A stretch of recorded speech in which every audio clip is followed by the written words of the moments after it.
Okay, this poem is entitled Portrait of My Mother. You are the wind that fuels my sails, the moon that guides me at night, the anchor that keeps my life at bay when waves of living reach difficult heights. You are my teacher as well as my friend, my doctor of body and mind. You drew the map that guides my heart, leaving troubles and worries behind. I think of your smile to help me strive on when I'm down without a friend who cares. The warmth of your heart is used to melt the coldness of a stranger's stare. Your arms are a safe haven, a place of rest. When my world seems to be closing in, these reasons and more are what makes me adore this portrait of you, my mother, my friend. And that's that. It's a poem entitled Portrait of My Mother. When I first wrote this poem, I had to think of something that,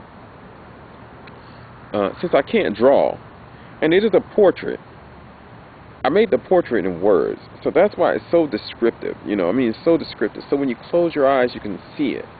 As you hear the poem, you are the wind that fuels my sails. And, that right there, I can go into a very long dissertation or whatever about just that itself. How the wind is what makes the boat move, and if the sails aren't working, or if the wind isn't blowing, then the boat will stand still, and you have to use your hands to. And I can go into a whole bunch of things. The moon that guides me at night. I can go into all that.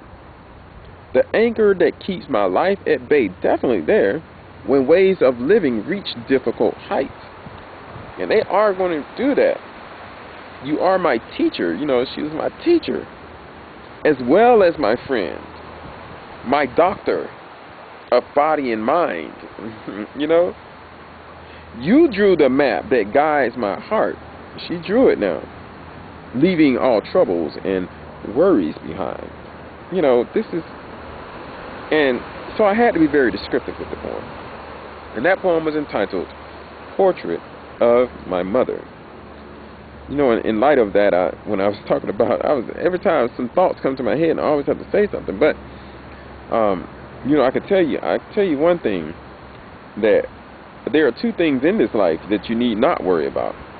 This is something that I learned from my mom, and I learned from several other instances in my life that I had to go through. Anyway, I learned that the two things that you should never worry about are, the first thing you should never worry about are the things that you can change. Because if you can change them, why worry about them? Put forth the effort in order to change them.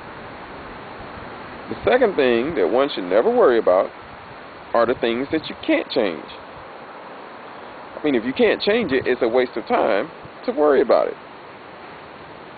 And the world itself consists of two things. Human coexistence does.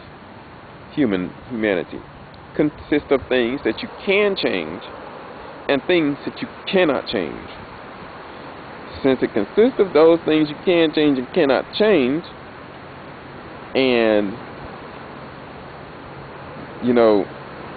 the only two things in this world that you really should not worry about are those two things, then that means that there are no worries.